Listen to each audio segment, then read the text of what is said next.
Financial reporting का जो book है उसमें मॉड्यूल 1 जिसका अभी तक हम लोग ने चैप्टर 1 और चैप्टर 2 कवर कर लिया है, ठीक है? ये पूरा थ्योरी था। इसके आगे अब जैसे-जैसे बढ़ेंगे ना, ज़्यादातर सम्स नज़र आएँगे, थ्योरी पोर्शन बहुत कम रहेगा, ठीक है?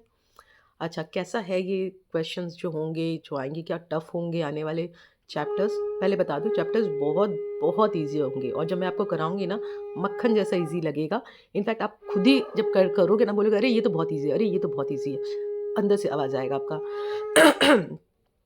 बस एक चीज़ मैं बता दूँ उसके साथ-साथ कि इस पूरे इंडेक्स में कुछ ऐसे इंडेक्स होंगे, जहाँ आपको थोड़ा बाकियों के मुकाबले थोड़ा ज़्यादा एफ़र्ट लगेगा। कंसोलिडेशन जैसा चैप्टर है और वही कुछ चैप्टर्स हैं ना जो बहुत मतलब वो आएँगे ही आएँगे। वो तो ऐसा रहता है कि एग्ज़ाम में आते ही हैं वो वाला। ये सब तो रहते हैं थोड़े-थोड़े-थोड़े बट वो जो कुछ हार्ड चैप्टर्स हैं, मैं इसको हार्ड भी नहीं कहूँगी, मैं कहूँगी कि उसमें आपको ज़्यादा प्रैक्टिस लगेगा, थोड़ा ज़्यादा प्रैक्टिस लगेगा, थोड़ा अंडरस्टैंडिंग और थोड़ा ज़्यादा बाकियों के मुकाबले थोड़ा ज़्यादा अंडरस्टैंडिंग, थोड़ा ज़्यादा प्रैक्टिस, ये चाहिए। उसके बाद आपका मक्खन जैसे क्लियर होगा। बिना प्रैक्टिस के नहीं होगा चाहे मैं जितना भी बता दूँ आपको, ठीक है? ये बात ध्यान में रखना। मैं कोशिश करूँगी जितनी वैरायटी करा सकूँ आपको सम्स की, उतनी वैरायटी करा दूँगी। अगर क्वेश्चन करते वक़्त आपको कोई प्रॉब्लम हो रहा है, कोई सम सॉल्व नहीं हो रहा है तो डिस्क्रिप्शन बॉक्स में देखिएगा मैंने एक ईमेल आईडी दिया है अपना, वहाँ पर आप स्क्रीनशॉट भेज सकते हैं। मैं कोशिश करूँगी, मैं वादा नहीं कर सकती, मैं कोशिश करूँगी कि आपके जो भी सम्स हैं वो सॉल्व करके मैं आपको मेल बैक कर दूँ। इन केस मेरे पास टाइम होगा तो मैं ज़रूर कोशिश करूँगी इस चीज़ का और इसके आगे मैं आपको चलिए इसके आगे चैप्टर्स देखते हैं। तो चैप्टर 3 में 3 यूनिट में डिवाइडेड है। एक है इंटीरियम फाइनेंशियल रिपोर्टिंग बहुत ईज़ी। इंड एस 34 जिसको हम लोग बोलते हैं 34 इंटीरियम फाइनेंशियल रिपोर्टिंग बहुत ईज़ी है।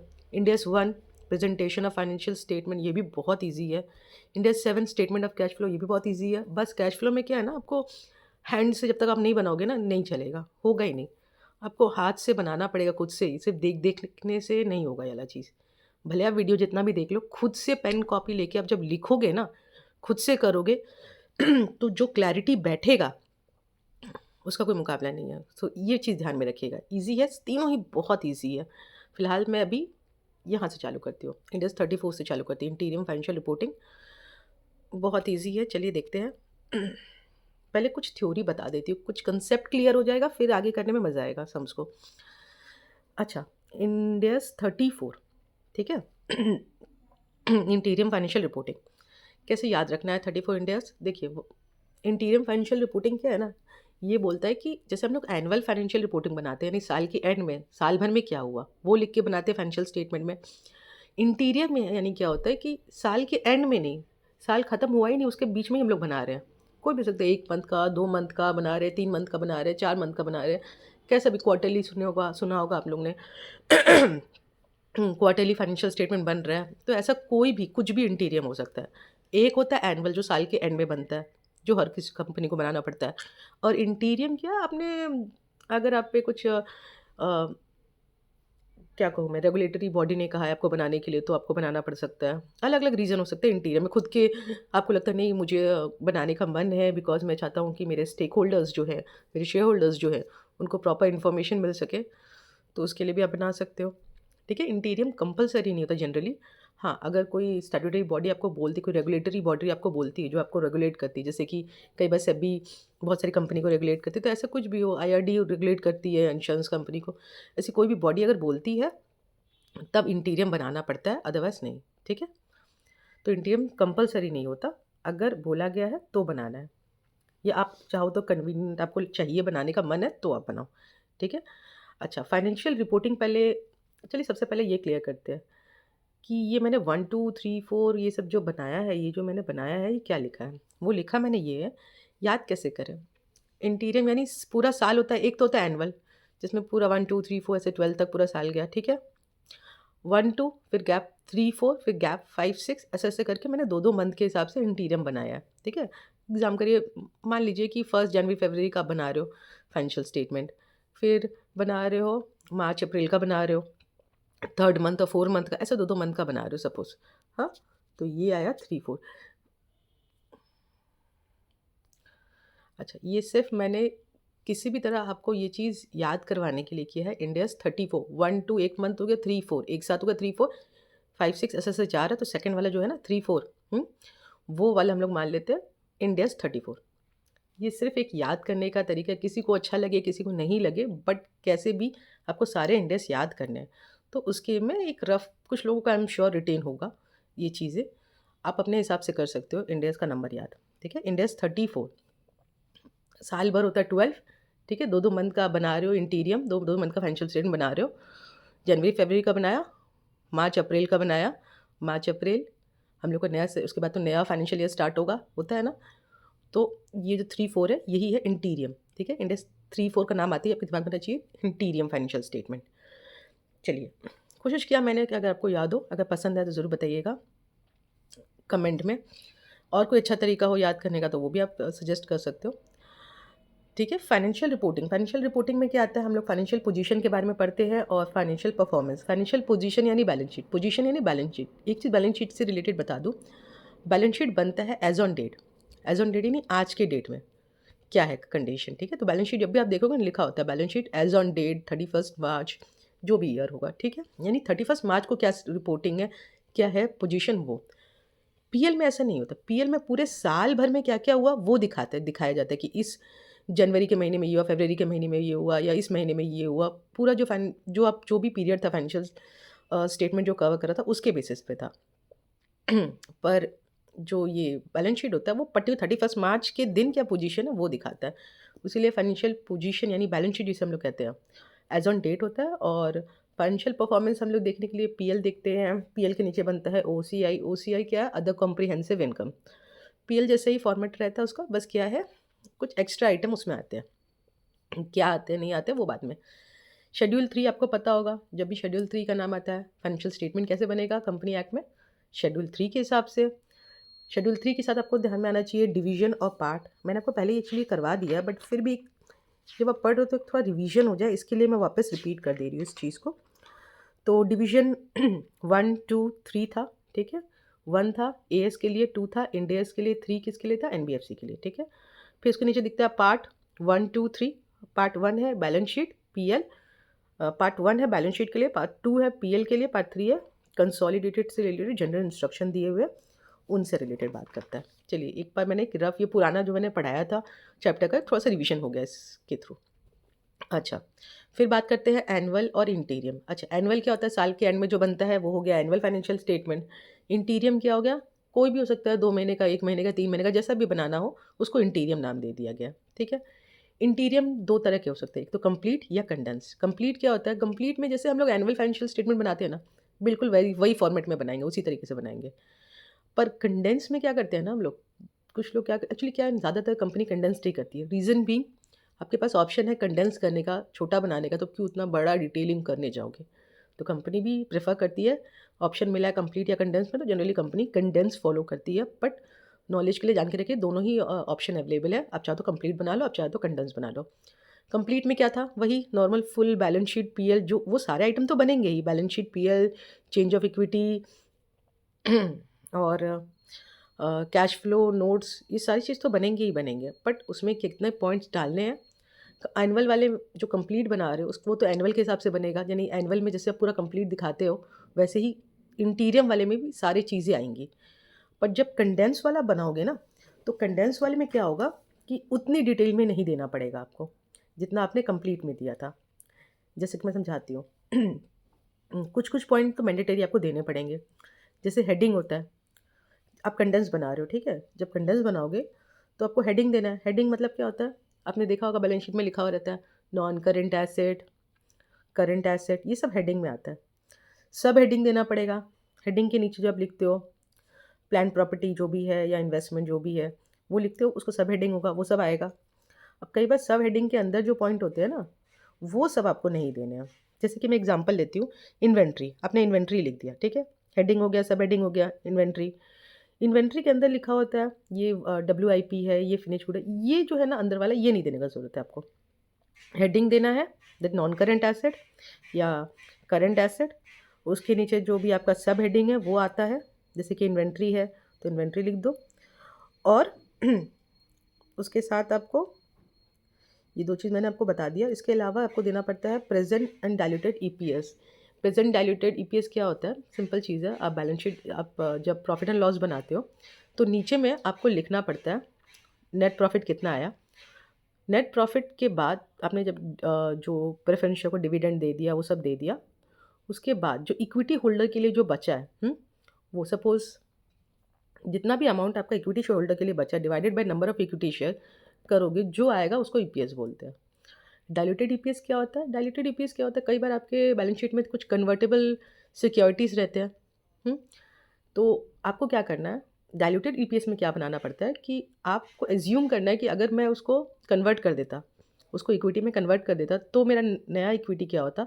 अब उस इक्विटी के हिसाब से, नेट प्रॉफिट के हिसाब से नेट प्रॉफिट लिखूँगी, वो वाला इक्विटी लिखूँगी और फिर देखूँगी कि क्या आता है। ठीक है? तो जब ऐसा कैलकुलेशन करोगे ना डाइल्यूटेड वाला, तो 2-3 चीज़ ध्यान में रखना पड़ता है कि कन्वर्टेबल था, ठीक है? आप एज़्यूम कर रहे हो कि आपने कन्वर्ट ही कर दिया, तो उसमें कुछ इंटरेस्ट था, वो तो नहीं होगा, डायरेक्ट इक्विटी के हिसाब से कैलकुलेशन होगा। कोई बात नहीं, मैं जब सम्स कराऊँगी तो और डिटेल में आएगा आपको अंडरस्टैंडिंग इस चीज़ का।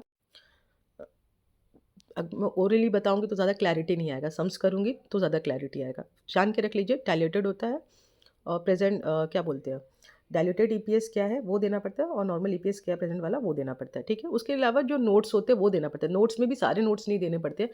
पिछली बार में आपने दिया था, तो उसमें से कुछ चेंजेज़ हुए हैं, तो वो दिखाने वाले नोट्स देने पड़ते हैं। नहीं कुछ सिग्निफिकेंट होंगे तो आपको दिखाना पड़ता है, अदरवाइज़ नोट्स में कुछ सारे भर-भर के आपको नोट्स नहीं डालने होते हैं, ठीक है? आप जब थ्योरी पढ़ोगे तो उसमें क्लियरली बताया गया है कि किसको सिग्निफिकेंट मानना है, किसको नहीं मानना।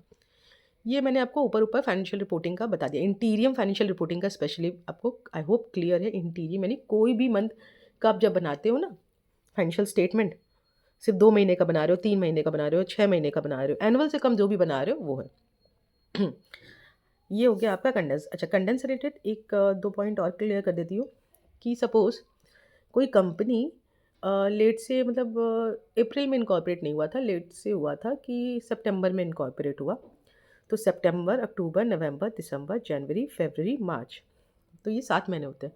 तो क्या इसको इंटीरियम बोलेंगे? आंसर इज़ नो, वो इंटीरियम नहीं कहलाएगा, ठीक है? अब बोलोगे कि ये तो लेस देन 12 मंथ है, नहीं, वो इनकॉर्पोरेट ही लेट से हुआ था, उसके वजह से हुआ, ठीक है? वो उतना ही कब बना सकता था, वो अप्रैल से कैसे बना? उसके लिए पॉसिबल ही नहीं था कि वो अप्रैल से बनाए, वो तो एग्जिस्टेड ही नहीं था उस टाइम पे।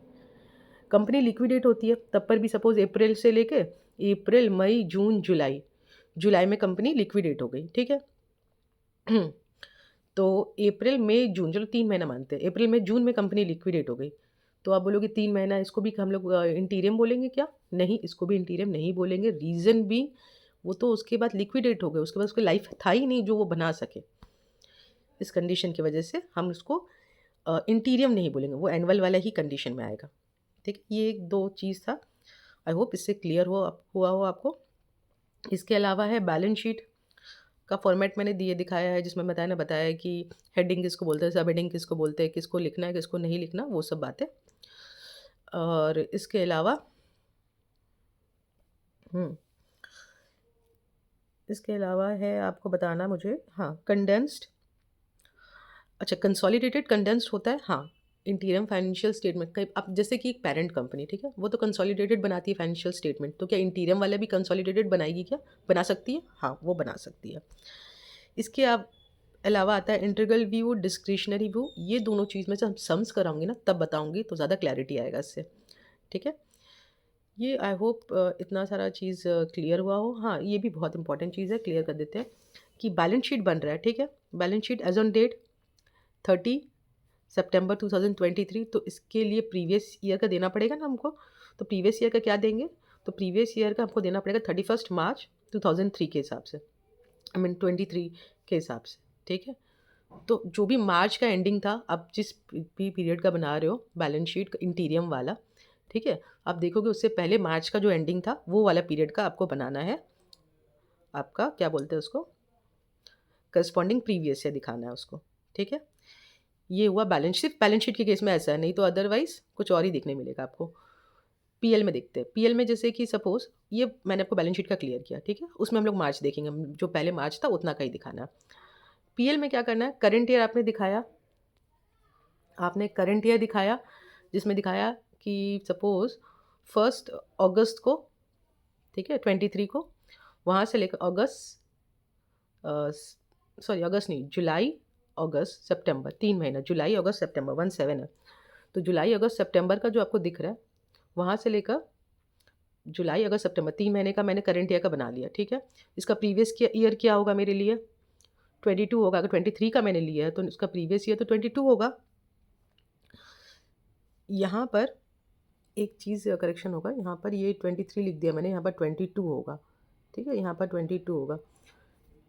तो ये हो गया आपका प्रीवियस ईयर। उसके साथ ईयर टू डेट देना पड़ता है। ईयर टू डेट यानी जो भी आपका फाइनेंशियल ईयर स्टार्ट हो रहा है वहाँ से लेकर उस पीरियड के एंड तक आपका इंटीरियम। जैसे कि मैंने आपको दिखाया कि 1 जुलाई 23 से चालू हुआ, उसका जुलाई अगस्त सितंबर तक का मैंने बनाया है, तो उसका भी करस्पॉन्डिंग जो प्रीवियस ईयर था 1 जुलाई 22 39 22 तक का प्रीवियस करस्पॉन्डिंग हो गया। ईयर टू डेट भी साथ में दिखाना पड़ता है पीएल के केस में। तो इसका फाइनेंशियल ईयर का स्टार्टिंग डेट क्या था, 1 अप्रैल 2023, वहाँ से लेके कहाँ तक का मैं बना रही हूँ इंटीरियम, 30 सितंबर 23 तक। और उसका भी करस्पॉन्डिंग प्रीवियस ईयर वैसे ही लेना है हम लोग को। 1 अप्रैल 22 होगा और पीरियड एंड होगा 30 सितंबर 22 तक। इसको बोलते हैं ईयर टू डेट, यानी जो भी मेरा ईयर चालू हुआ था, मेरा जो फाइनेंशियल ईयर चालू हुआ था वहाँ से लेकर कब तक का कवर हो रहा है, ठीक है, उसको बोलते हैं ईयर टू डेट। और ये हो गया आपका नॉर्मल, ठीक है। इसके बाद है statement of change in equity. इसमें भी आपको 2 तरीके से बताना पड़ता है। करंट ईयर का दिखाना पड़ेगा, उसके साथ ईयर टू डेट दिखाना पड़ता है। जैसे कि आप देख रहे हो, ये ईयर टू डेट में ही दिखाना पड़ता है।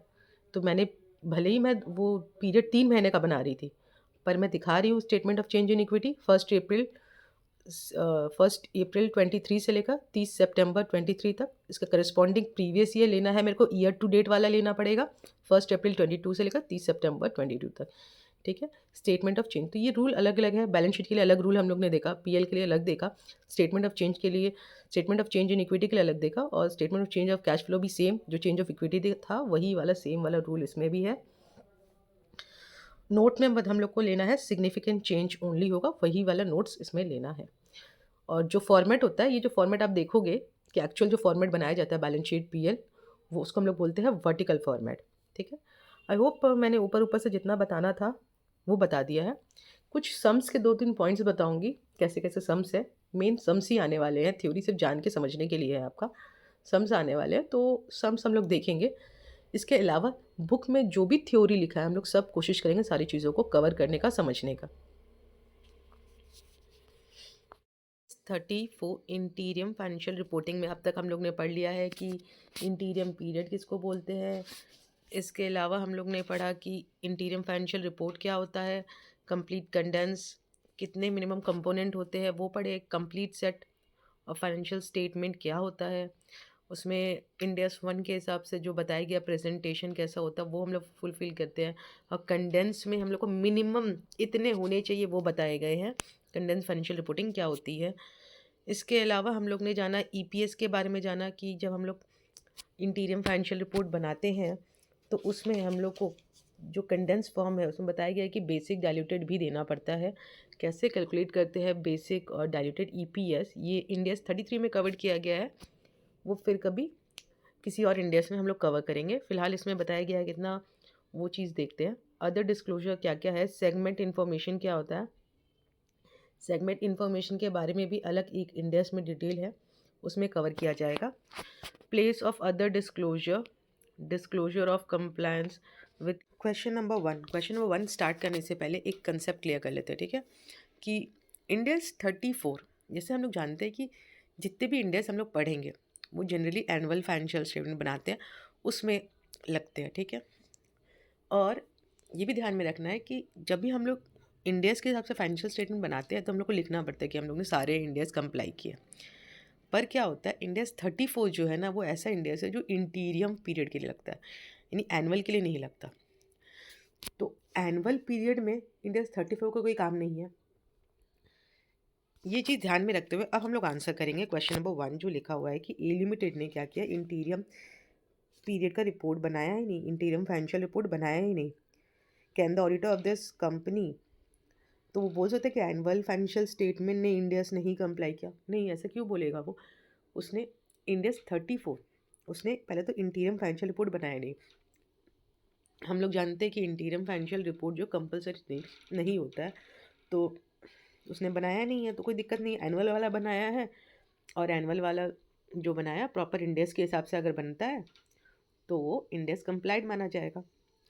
बी लिमिटेड के बारे में कहा गया है कि बी लिमिटेड ने क्या किया, उसने इंटीरियम फाइनेंशियल रिपोर्ट बनाया पर इंडेक्स 34 का हिसाब से नहीं बनाया, और फिर एनुअल फाइनेंशियल रिपोर्ट बनाया।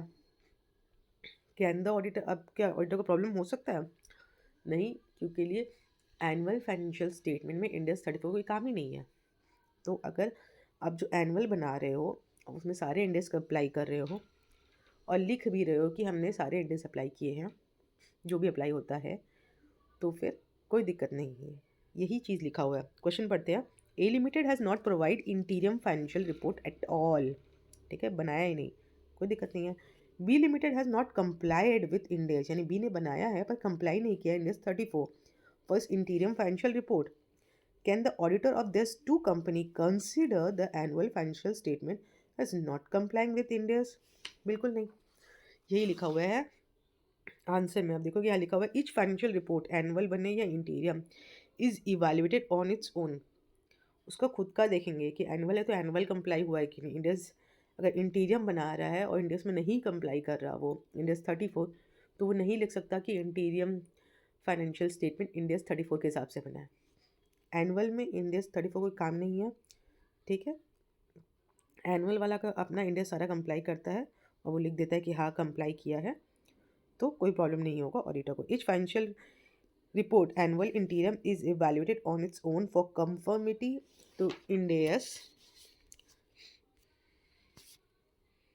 The fact that the entity have not provided interim financial report during a particular period or may have provided the interim financial report that do not comply with Ind AS 34 does not prevent the entity annual financial statement from conforming to Ind AS if they otherwise do so. यही चीज़ बताया गया है, ठीक है। इसके बाद हम लोग आ जाते हैं क्वेश्चन नंबर 2 में। क्वेश्चन नंबर 2 में जो बताया उससे पहले एक और चीज़ क्लियर करते हैं, ठीक है, कि कई बार आप क्वेश्चन में ना ये जो चैप्टर है इंडेक्स 34 के मैक्सिमम क्वेश्चन में आप देखोगे ना, बहुत सारे क्वेश्चन में लिखा हुआ है कि मेरे एक्सपेंसेस ना पर्टिकुलर मंथ में ज़्यादा हुआ है, तो मैं क्या काम करूँ, पूरे साल में बांट दूँ। अगर मेरा इस मंथ पर्टिकुलर मंथ में एक्सपेंसेस ज़्यादा हुआ है, तो जब मैं इंटीरियम पीरियड बना रही हूँ उसमें वो दिखा दूँ थोड़ा, भले उस पीरियड उस मंथ में हुआ ही नहीं हो तो आंसर इज़ नो, आप ऐसा नहीं कर सकते। हाँ, अगर टैक्स होता तो आप कर लेते। टैक्स तो साल के एंड में कैलकुलेट किया जाता है और हर क्वार्टर में या जो भी आपका इंटीरियम पीरियड है उस पीरियड में आप दिखा सकते हो कि उस पीरियड से रिलेटेड इतना टैक्स है, इस पीरियड से इतना रिलेटेड टैक्स है। पर और कोई खर्चा या इनकम आप नहीं दिखा सकते, जिस पीरियड में होगा उसी पीरियड में दिखाओगे, ठीक है। अगर सारा सेल एक ही मंथ में हो रहा है तो वही मंथ में दिखाना पड़ेगा।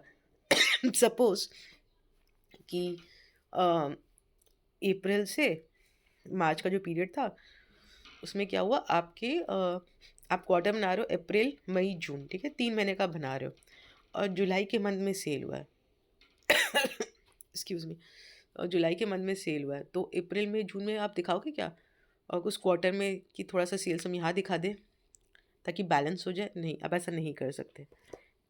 यही चीज़ बताया गया है। क्वेश्चन 2 पढ़ते हैं हम लोग। Meesha limited expect to receive dividend income, उसको डिविडेंड इनकम मिल रहा है 100 crore on its investment in the quarter, अक्टूबर से दिसंबर के क्वार्टर में मिल रहा है, ठीक है।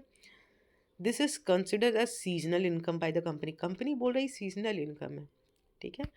It propose to recognise 25 crore dividend income in interim financial report of quarter of the year, is this justified?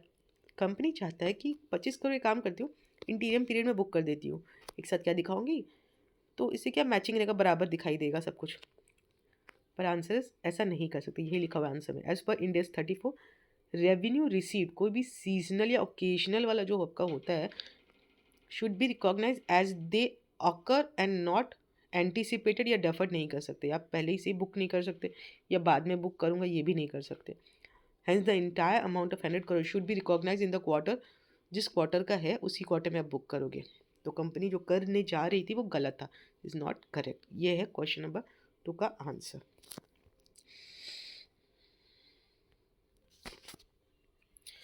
Question number 3 ये इंपॉर्टेंट है। इसमें क्या हुआ कि बताया गया है Makara limited report quarterly and has an operating loss. Quarterly report बना रही थी और उसका ऑपरेटिंग लॉस था carried forward 100 lakh for income tax purpose at the start of the current financial year, for which DTA has not been recognized. Makara earned 100 lakh in the first quarter of the current year and expect to earn 100 quarter in each of the three remaining quarter, यानी साल के 4 quarter जो है उसमें हर quarter में 100 लाख का उसका earning होगा। ठीक है, excluding the loss carried forward. अच्छा, लॉस को अगर भूल जाए, यानी पिछले साल उसका एक लॉस हुआ था जो स्टार्टिंग बताया गया था, ऑपरेटिंग लॉस हुआ था, वो था 100 लाख का।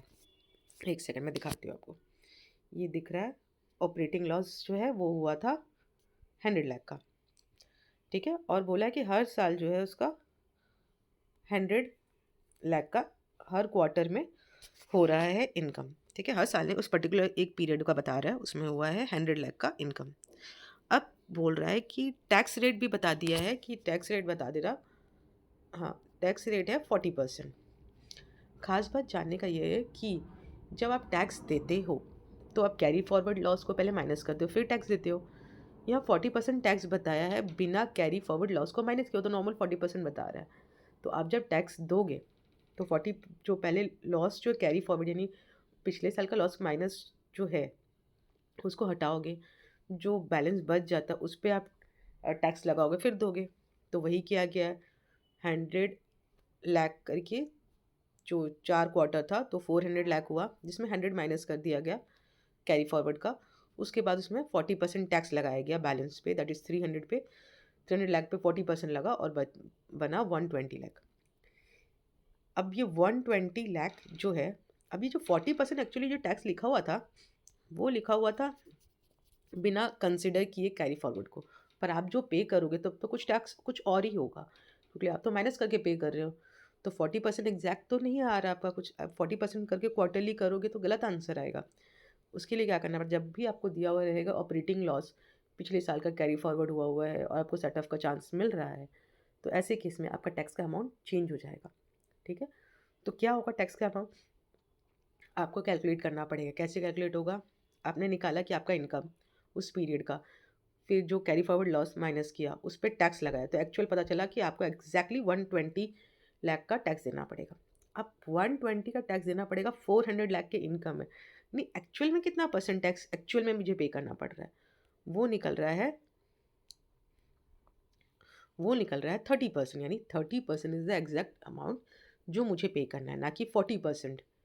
क्योंकि कैरी फॉरवर्ड, जब भी कैरी फॉरवर्ड लॉस दिया हुआ रहेगा, याद रखिएगा ये जो कैरी ऑपरेटिंग लॉस, ये जो कैरी फॉरवर्ड लॉस किसी क्वेश्चन में दिया हुआ है और आपके पास चांस है कि आप उसको सेट ऑफ कर सकते हो, तब आपका टैक्स का अमाउंट चेंज हो सकता है। जैसे यहाँ पर दिया हुआ है कि ये 40% है बिना consider excluding the loss forward the estimated average annual income tax rate 40% है। ठीक है, तो ये बिना कंसिडर, तो हमको कंसिडर करके निकालना पड़ता है, ये रूल है। फिर आपका निकल गया 30%। अब आप आराम से निकाल सकते हो। अब कैसे निकालोगे, 4 क्वार्टर दे दिया है, ठीक है, हर क्वार्टर में आपका 30% टैक्स लगेगा। आपने खुद कैलकुलेट किया, अभी 30% आया था, तो 100 लाख का 30% कितना होगा, 30 लाख।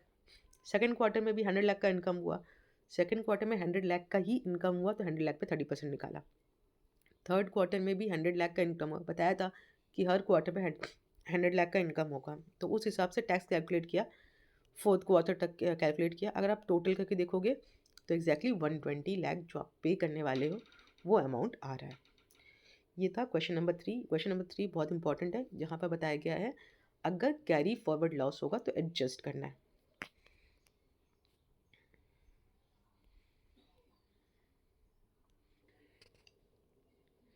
क्वेश्चन नंबर जो 4 देखोगे उसमें भी कुछ टैक्स से रिलेटेड है।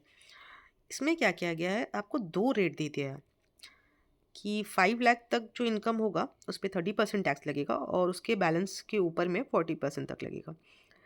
क्वेश्चन नंबर 4 लिखा है, an entity report quarterly estimate कि उसका एनुअल इनकम जो है 10 लाख होगा। ठीक है, टैक्स रेट बताया गया 5 लाख तक 30% है, बैलेंस पे 40% है।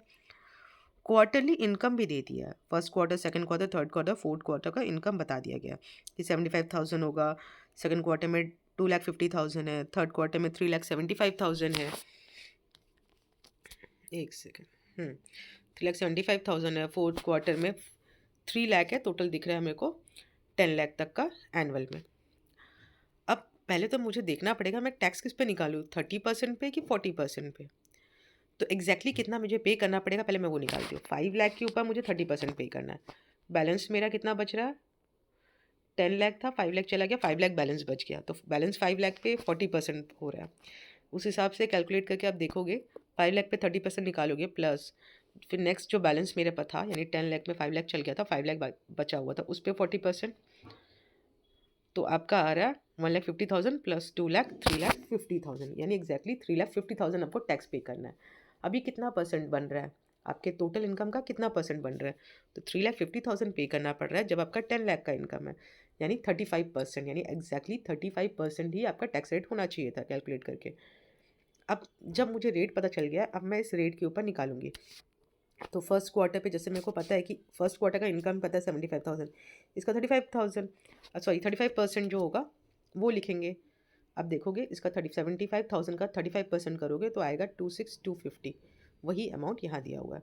सिमिलर वे में 2,50,000 सेकंड क्वार्टर का इनकम बताया हुआ था क्वेश्चन में, और 35% हम लोग ने निकाल लिया था टैक्स, तो ये टैक्स होगा। इस तरह से दिखाना है, बहुत सिंपल है। बस एक चीज़ ध्यान में रखना था आपको कि अगर जब इस टैक्स ब्रेकअप करके दिया है आपको कि इतने इतने इनकम पे इतना टैक्स है और उसके ऊपर में इतना टैक्स है, तो किस तरह से कैलकुलेट होगा वो मैंने आपको बताया।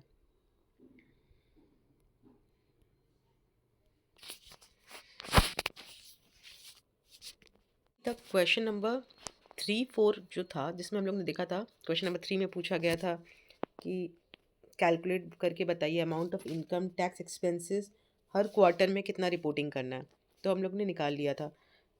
नीचे भी पूछा गया था यही कि हर क्वार्टर में कितना रिपोर्टिंग करना है। क्वेश्चन नंबर 4 जो आप देखोगे इसमें भी यही पूछा गया था कि ईच क्वार्टर में कितना रिपोर्टिंग करना है। वो क्वेश्चन नंबर 5 में जो है वो क्वार्टर वाइज नहीं पूछा। चलिए देखते क्या पूछा। उसमें बोला है कि एक कंपनी है Mithuna limited which report quarterly has the following profit forecast, की 3 सिचुएशन बताया, 3 सिचुएशन में अलग अलग आपको बताना है कि क्या होगा। पहला सिचुएशन में बोला है कि लॉस हुआ है 5 लाख का और 22 लाख का इन the second and third quarter, ठीक है। And profit of 38 lakh in the last quarter, यानी फोर्थ क्वार्टर में प्रॉफिट हुआ है 38 लाख का। फर्स्ट, अच्छा, profit before tax in first quarter में भी प्रॉफिट है 20 लाख का। तो 20 lakh plus 38 lakh minus 5 lakh minus 22 lakh, अब सब सॉल्व करके देखोगे तो आपको पता चलेगा कि एग्जैक्टली क्या हुआ है, प्रॉफिट हुआ है कि लॉस हुआ है, ठीक है। तो पहला ये तीनों सिचुएशन को हम लोग कवर करते हैं। तो पहला सिचुएशन आप देखोगे तो जो आ रहा है आपका 31 लाख आ रहा है। 31 लाख पे 36.6% ये जो होगा आपका, यहाँ 31.6 लिखा है, एक्चुअली प्रिंटिंग मिस्टेक है, यहाँ पर होगा 36.6%। आप निकालोगे 31 लाख का तो अप्रॉक्स आएगा 11.36 अप्रॉक्स मान लीजिए। तो ये आपका निकला एनुअल में कितना आपको साल के एंड में कितना टैक्स देना पड़ेगा। अब टैक्स मैंने आपको बताया है ना कि टैक्स में हम लोग क्या करते हैं, एनुअल देख लेते हैं कितना लगेगा, आप क्वार्टर वाइड उसको डिवाइड कर लो कि हर क्वार्टर में आप कितना एलोकेट करना चाहते हो। बाकी किसी इनकम या एक्सपेंसेस के साथ हम लोग ऐसा नहीं करते हैं, पर टैक्स के साथ हम लोग जनरली ऐसा करते हैं। तो यही चीज़ बताया गया है कि इसमें जब मैंने एनुअली निकाल लिया कि 11.36 लाख मेरा टैक्स बनता है उस साल का, फिर मैंने डिवाइड बाई 4 किया, मेरा आया 2.84 लाख। अब ये जो 2.84 लाख दिख रहा है ये मेरा क्वार्टर का है, हर क्वार्टर में मेरे को इतना दिखाना पड़ेगा, ठीक है। एनुअली कितना दिखाना पड़ेगा, एनुअली 11.36, और क्वार्टर वाइज हर क्वार्टर में मैं 2.84 लाख दिखा सकती हूँ। सिचुएशन 2 में भी सिमिलर था, उसमें भी कुछ बताया गया था कि जैसे आप देख रहे हो कि ये क्वार्टर में लॉस हुआ, ये क्वार्टर एक ही क्वार्टर में प्रॉफिट हुआ। तो जब एग्रीगेट करके देखा गया नहीं साल में क्या हुआ कंडीशन, तो साल में पता चल रहा है कि लॉस ही बन रहा है 9 लाख का।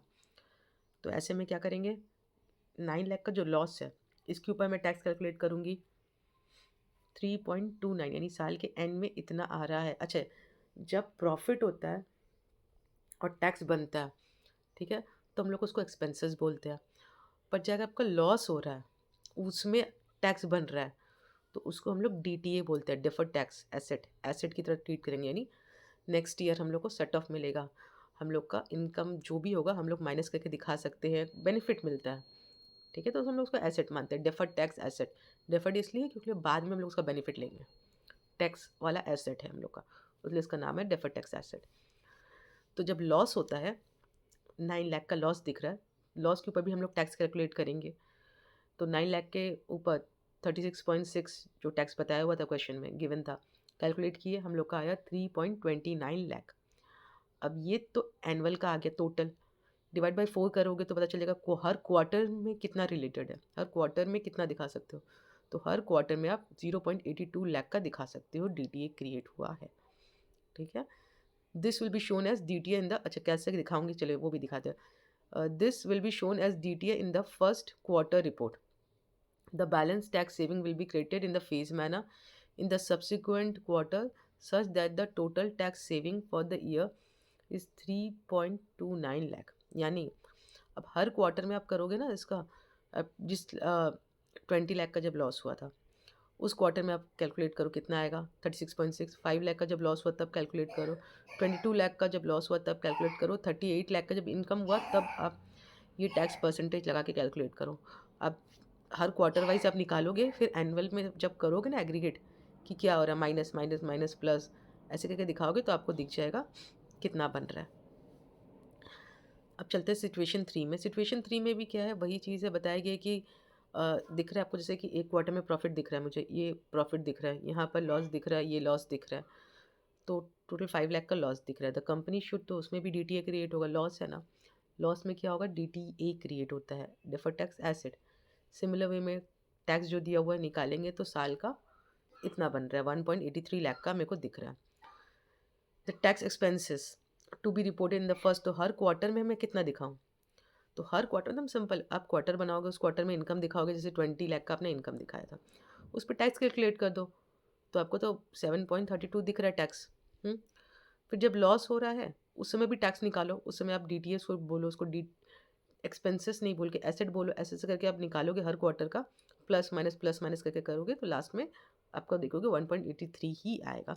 सम्स भी आएगा आप आगे में, तो आपको और क्लैरिटी होगा। आई होप इतना तो अभी समझ में आया, ठीक है। अब चौथा पॉइंट है, चौथा नहीं, ये क्वेश्चन नंबर होगा अब 6 है, ठीक है। अब 6 वाले क्वेश्चन नंबर पे आ जाते हैं। ये भी बहुत सिंपल है। इसमें क्या किया है कि आपको बोल दिया कैपिटल गेन टैक्स पे Q2 में कैपिटल गेन हुआ है और उस पर टैक्स है अलग सा। उसमें बताया है कि estimated annual income inclusive of capital gain of 20 lakh earn in Q2 1 lakh. यानी जो 1 लाख मेरा Q2 में जो इनकम हुआ है उसमें 20,000 तो मेरा कैपिटल गेन टैक्स है, तब कैपिटल गेन है, और कैपिटल गेन में अलग टैक्स कैलकुलेट होगा। यानी दो क्वेश्चन को मर्ज किया। यहाँ पर हम लोग का स्लैब वाला भी क्वेश्चन है, लिखा हुआ है अदर इनकम जो है उस पर 40,000 पे 30% टैक्स लेंगे और बैलेंस इनकम पे 40% टैक्स लेंगे। जब ऐसा दिया हुआ रहता है तो हम लोग क्या करते हैं, सिंपल सा है, कैपिटल गेन को आप अलग ही रखिए, कैपिटल गेन पे अलग टैक्स कैलकुलेट होगा, ठीक है। और हम लोग जानते हैं जब स्लैब दिया हुआ रहता है तो हम लोग इफेक्टिव निकालते हैं। इफेक्टिव कैसे निकालेंगे, टोटल देखेंगे मेरा इनकम कितना है उसके ऊपर निकालेंगे। पहले क्वेश्चन पढ़ लेते हैं क्या क्या है, फिर सॉल्व करते हैं।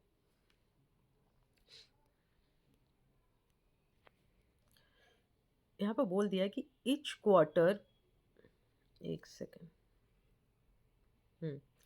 यहाँ बोल दिया है कि ईच क्वार्टर जो है 25,000 का इनकम है। यहाँ लिखा है कि ईच क्वार्टर जो है 25,000 का इनकम। क्वेश्चन देखिए यहाँ लिखा हुआ है कि the following information is given to you, estimated annual income, annually income बता दिया है 1 लाख है, और ब्रैकेट में बता दिया है कि 40, जिसमें 20,000 तो आपका सेकेंड क्वार्टर में कैपिटल गेन का, यानी कैपिटल गेन का 20,000 है जो सेकेंड क्वार्टर में आपको दिख जाएगा, और ऐसे एनुअली इनकम है 1 लाख का, ठीक है। यानी अगर कैपिटल गेन हटा दूँ मैं तो 80,000 का मेरा एनुअल इनकम है। ओके, एक बार जान के रखते हैं, फिर आगे बढ़ते हैं।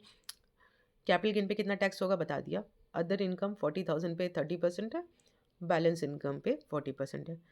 चलिए एक काम करते हैं, इफेक्टिव टैक्स निकाल लेते हैं। इफेक्टिव टैक्स कैसे निकालते हैं, 1 लाख मेरा एनुअल है 20,000 कैपिटल गेन वाला है, कैपिटल गेन को उसको हटा देते हैं, तो बचा 80,000। अब 80,000 के ऊपर मुझे टैक्स निकालना है, तो 18,000 के ऊपर अगर मैं 80,000 के ऊपर टैक्स निकालना चाहती हूँ, तो मुझे पता है 40,000 के ऊपर 30% टैक्स लग रहा है, बैलेंस 40 बच गया, तब 80 हो जाएगा, तो बैलेंस जो 40 है उस पर मेरे को 40% लगाना है। टोटल कितना बना? टोटल बना मेरा 28,000। ठीक है, कैपिटल गेन है, बोल दिया था 20,000। ठीक है, उस पर 10% का टैक्स लगेगा। ओके, 2,000। टोटल टैक्स कितना बन रहा है? 30,000। एक सेकेंड, ये हम लोग ने एक बार जान के रख ली। हम लोग को क्या पता है, हम लोग इफेक्टिव टैक्स कैसे निकालते हैं? कैपिटल गेन का कैलकुलेशन अलग ही हम लोग करेंगे, उसको अभी इसमें मिक्स नहीं करते हैं। हम लोग ने पिछले भी क्वेश्चन में एक बार किया था, जब टैक्स स्लैब दिया हो रहा है तो इफेक्टिव कैसे निकालते हैं?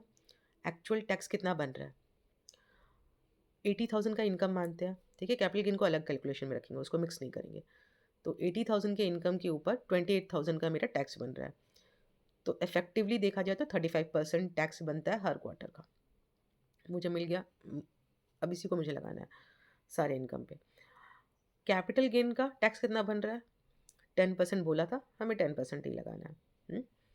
तो अच्छा, एक और यहाँ पर लिखा हुआ है, assume there is no difference between estimated taxable income and estimated accounting income, calculate the tax expenses and weighted average annual effective tax rate. Also calculate tax expenses of each quarter when the estimated income of each quarter is 25,000 and income for second quarter include capital gain of 20,000। तो अब क्या करेंगे, सबसे पहले 4 quarter है बताया गया है, चारों क्वार्टर का पहले लिख लेते हैं कितना बन रहा है।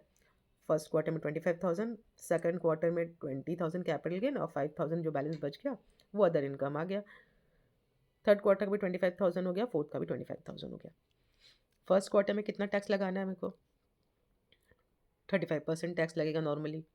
सेकंड क्वार्टर में कैपिटल गेन हुआ, तो जो कैपिटल गेन है उसको अलग कैलकुलेट करिए, और बाकी जो हम लोग नॉर्मली सीखे हैं कि कैसे इफेक्टिव टैक्स लगा के करते हैं वही करेंगे। तो 5,000 पे मैंने 35% लगाया, फिर थर्ड क्वार्टर पे जो 25,000 था उस पर मैंने 35% लगाया, और फोर्थ क्वार्टर में भी सिमिलर वे में किया।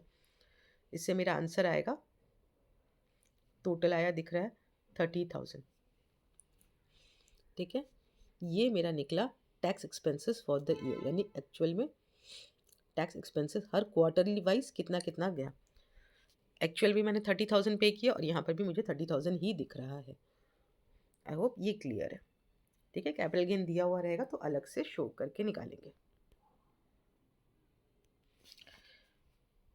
उसके बाद एक क्वेश्चन है गुडविल से रिलेटेड। एक ये क्वेश्चन करने से पहले याद रखिएगा, जब भी आप आगे सम्स करोगे पता चलेगा कि गुडविल इम्पेयर हो रहा है। इम्पेयर यानी गुडविल का वैल्यू जैसे डेप्रीशिएट होता है ना, वैसे गुडविल डेप्रीशिएट, गुडविल हम लोग का इंटेंजिबल है, तो हम लोग इंटेंजिबल चीज़ों के लिए डेप्रीशिएट नहीं बोलते हैं। ठीक है, वो उसके लिए जो वर्ड होता है इम्पेयर होता है, डेप्रीशिएट नहीं बोलते हम लोग। एमोटाइज करते हैं उसको, एमोटाइज बोल सकते हैं, पर डेप्रीशिएट नहीं बोलते हैं। तो गुडविल जो है अगर उसका वैल्यू घट रहा है तो उसको हम लोग बोल सकते हैं इम्पेयर हो रहा है, उसका वैल्यू गिर रहा है वैल्यू। और कोई फिजिकल एसेट, और कोई भी एसेट होता जैसे प्रॉपर्टी, या उसमें भी इम्पेयरमेंट पॉसिबल है। ऐसा नहीं कि इंटेंजिबल पे ही सिर्फ इम्पेयरमेंट पॉसिबल है, कोई भी एसेट का वैल्यू गिर गया है तो हम लोग बोल सकते हैं इम्पेयर हो गया है उसका वैल्यू। ठीक है, तो यहाँ पर क्वेश्चन है एंटिटी।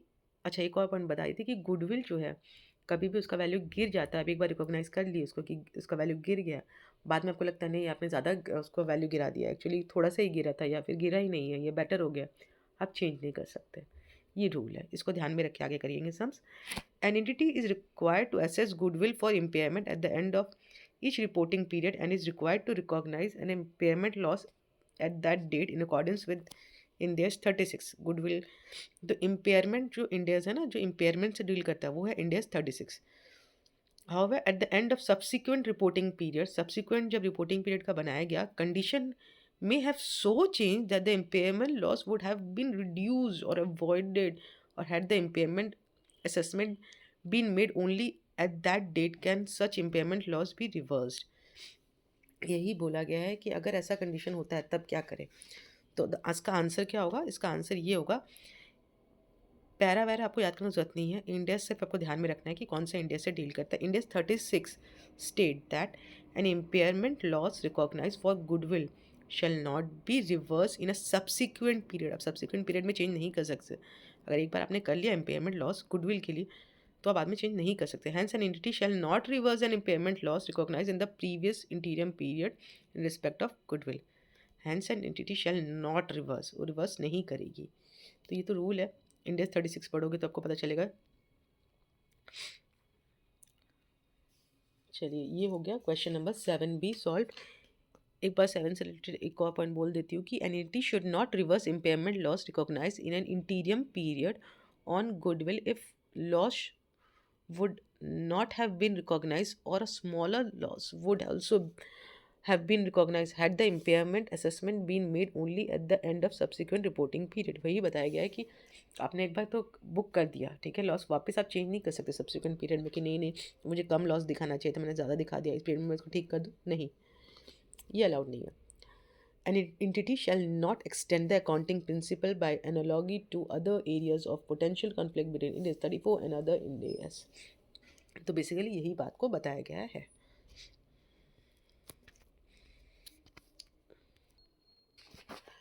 क्वेश्चन नंबर 8 बहुत इंटरेस्टिंग है। इसमें क्या है, बताया गया है कि 30 सितंबर यानी जैसा आप देख रहे हो यहाँ लिखा हुआ है Rishabha limited reported profit before tax of 4 lakh for the quarter ending 30 September.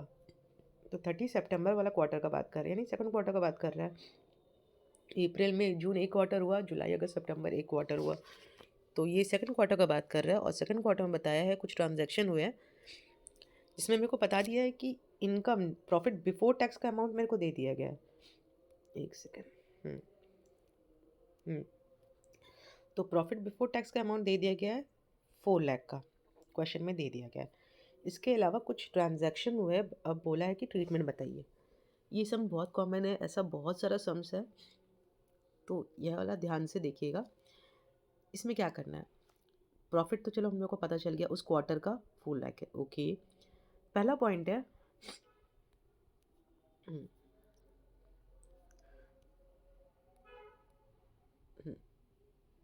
Questions ये रहा, हाँ।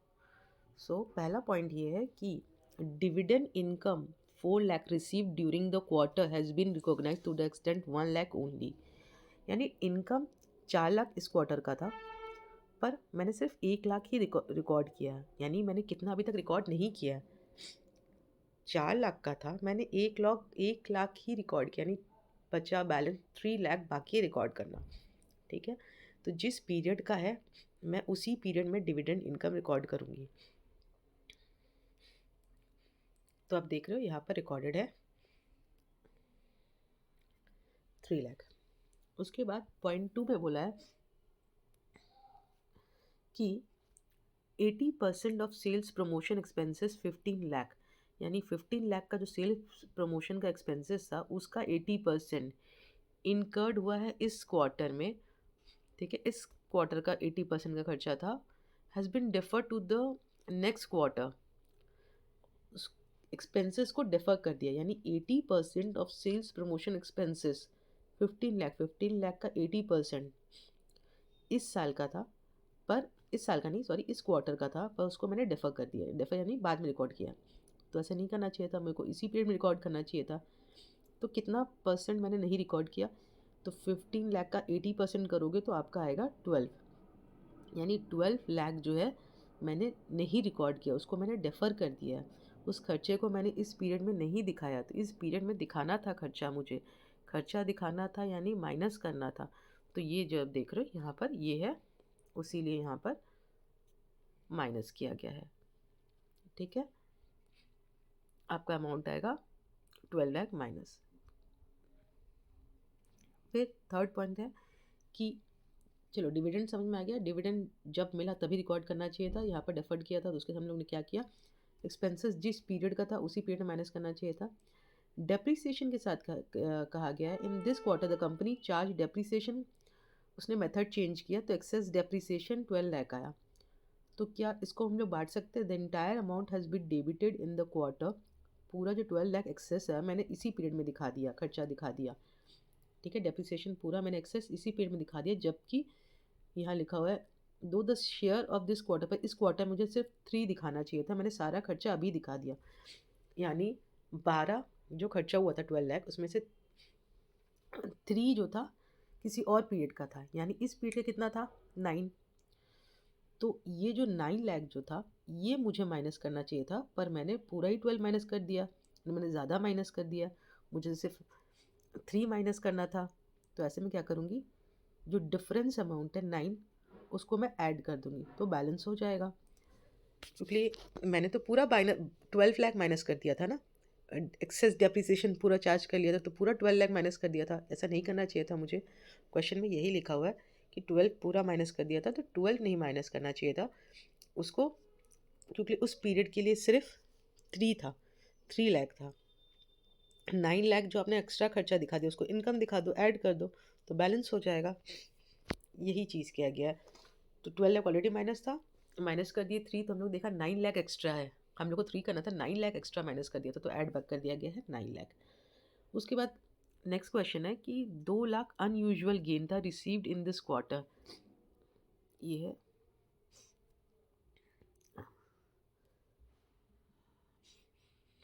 इसमें नहीं, एक सेकेंड, हाँ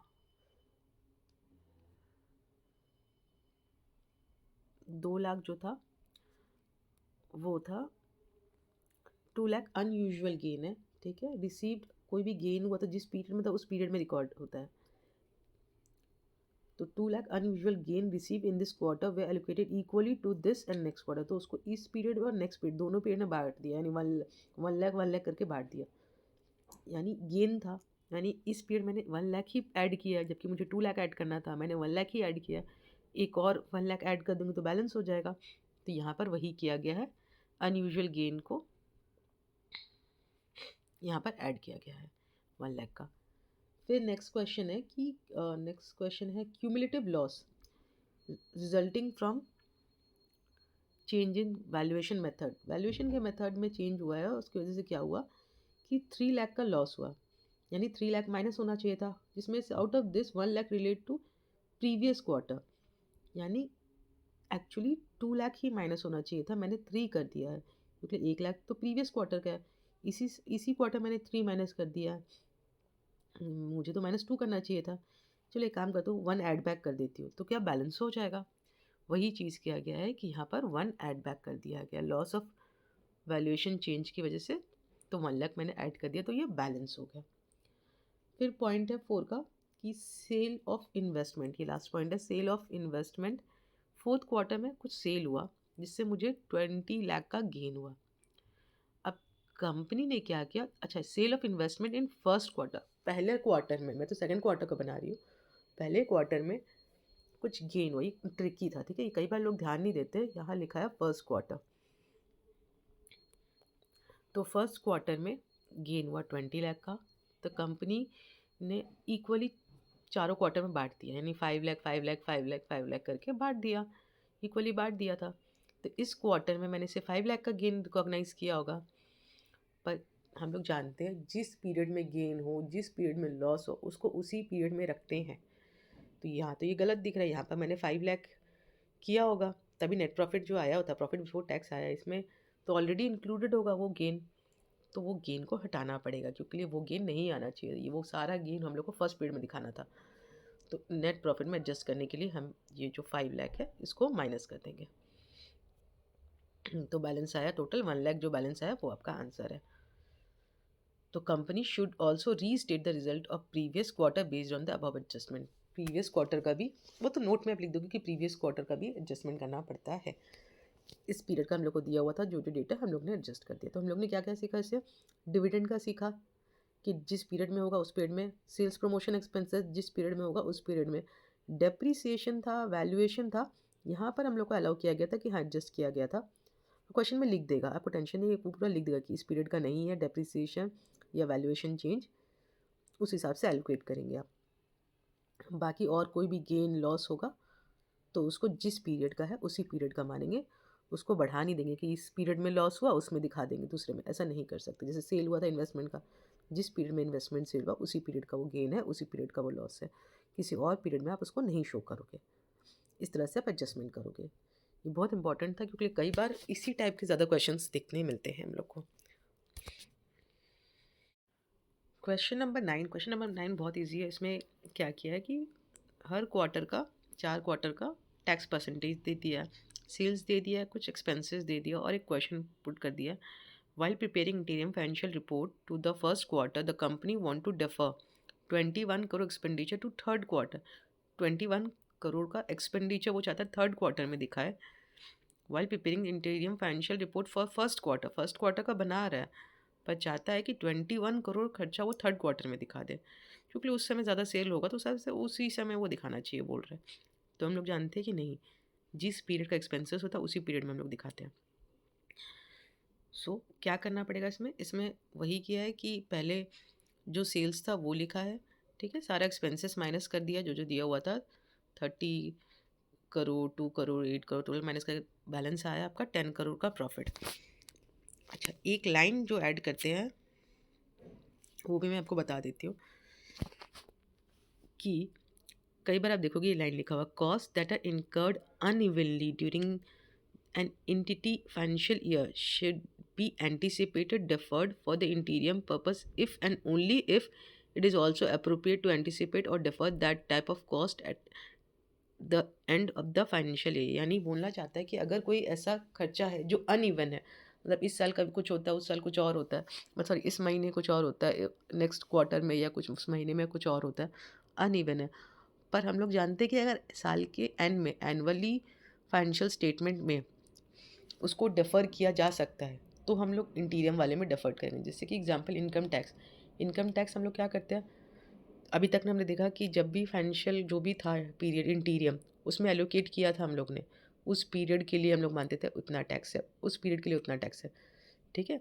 तो जब एनुअल में हम लोग को अलाउड है तो हम लोग इंटीरियम पीरियड में भी इसको ऐसे कर सकते हैं, अदरवाइज़ सारी चीज़ों के लिए नहीं करते हैं। तो कुछ-कुछ चीज़ों के लिए करते हैं, किसके लिए, इनकम टैक्स तो है ही, और आप देखोगे क्वेश्चन में कुछ लिखा हुआ रहेगा तो उसके लिए करोगे, अदरवाइज़ नहीं करोगे। जनरली आंसर नो रहेगा, सिर्फ टैक्स और कुछ जैसे मैंने दिखाया डेप्रिसिएशन में था और वैल्यूएशन चेंज में था, इन्वेंट्री का जो वैल्यूएशन चेंज हो रहा था उसमें था, तो उसमें लिखा हुआ रहेगा क्वेश्चन में depreciation, valuation change, income tax, इन चीज़ों पे होगा जनरली, और किसी पे नहीं होगा कि हम लोग ऐसे डेफ़र कर दें, आधा इस पीरियड में रिकॉग्नाइज़ करे, बैलेंस उस पीरियड में रिकॉग्नाइज़ करे, ऐसा नहीं होता, ठीक है। ये था क्वेश्चन नंबर 9। अब हम लोग करते हैं क्वेश्चन नंबर 10। क्वेश्चन नंबर 10 में क्या है, नेट प्रॉफिट दे दिया है 7,20,000, ठीक है, Q3 का। उसमें 3 पॉइंट दिया है। पॉइंट ये है कि बैड डेप्थ बोल रहा है 40,000 था साल में, पूरे साल 40,000 का बैड डेप्थ था। 50% ऑफ द बैड डेप्थ have been deferred to next quarter. 50% bad डेप्थ बोलता है कि हम नेक्स्ट क्वार्टर में चार्ज करो, इस क्वार्टर में चार्ज नहीं करो। क्यों? बैड डेप्थ खर्चा जिस क्वार्टर का है उसी क्वार्टर में पूरा चार्ज किया जाएगा, यानी 50% चार्ज नहीं हुआ था तो हमें अब चार्ज करना पड़ेगा, खर्चा दिखाना पड़ेगा, माइनस करना पड़ेगा। तो 40,000 का 50%, 20,000 माइनस कर दिया गया। Unusual loss of 35,000 incurred during the quarter have been fully recognise in this quarter, ठीक है, उस क्वार्टर से रिलेटेड था, उस क्वार्टर में लॉस रिकॉग्नाइज कर दिया तो कुछ करने का जरूरत है ही नहीं। Point 3, additional depreciation 45,000 resulted from the change in method of charge. Depreciation का मेथड चेंज किए तो 45,000 का डेप्रिसिएशन एडिशनल आ गया। अच्छा, एडिशनल डेप्रिसिएशन को क्या करेंगे हम लोग, पूरा रिकॉग्नाइज कर ले इस क्वार्टर में? नहीं, हम लोग क्या किया, इसमें क्या किया ना, ईयर टू डेट करके बनाया हुआ था ये वाला, तो इसीलिए थर्ड क्वार्टर यानी फर्स्ट क्वार्टर में 100% आप मानोगे, ठीक है, 4 क्वार्टर है तो पहला क्वार्टर, दूसरा क्वार्टर, तीसरा क्वार्टर, 3/4 इसीलिए किया गया है। 3/4 करने से मालूम चला कि 3 क्वार्टर तक कितना अमाउंट हो गया होगा, या ईयर टू डेट करके इसको बनाया गया, इसीलिए यहाँ पर 3/4 लिया गया है। 3/4 लेके समझिए कि यही है 45,000 है ना, तो हर क्वार्टर में जितना जितना हुआ था 3 क्वार्टर तक टोटल एक्यूमुलेटेड वैल्यू कितना होगा वही चार्ज किया गया है, यहाँ पर एडिशनल डेप्रिसिएशन बोल के यहाँ पर चार्ज किया गया है, ठीक है, ईयर टू डेट जैसे होता है वैसे करके। ये तो हुआ क्वेश्चन नंबर 10। आई होप ये चीज़ क्लियर हुआ। फुल नहीं चार्ज किया गया क्योंकि जो फोर्थ क्वार्टर होगा उसमें बैलेंस चार्ज होगा, या अगर ईयर टू डेट बनेगा तो पूरा हम लोग 45,000 वैसे दिखाएंगे।